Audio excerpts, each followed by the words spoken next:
नमस्कार, मैं अंजना सिंह और मैं दिल से आभार व्यक्त करना चाहती हूँ बिहार और झारखंड के सभी दर्शकों का, जिन्होंने इस बीच में भोजपुरी के जितने भी सिनेमा रिलीज हुए हैं उसमें सबसे ज्यादा प्यार आप लोगों ने दिया हमारे सिनेमा को, जिसका नाम है कसम पैदा करने वाले की पार्ट 2। 4 दिसंबर को यह फिल्म रिलीज हुई है बिहार झारखंड में बम्पर ओपनिंग के साथ में, जो कि पॉसिबल नहीं हो सकता था आप लोगों के प्यार और सपोर्ट के बगैर। इसलिए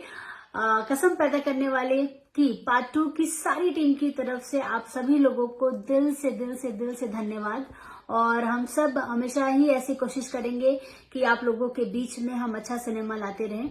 और आप लोगों को अच्छे सिनेमा के थ्रू ऐसे ही एंटरटेन करते रहें। और साथ ही में मैं बधाई देना चाहूंगी इस फिल्म के actor and producer Yash Kumar Mishra ji को, और इस फिल्म के मेरे सारे सह कलाकारों को, संजय पांडे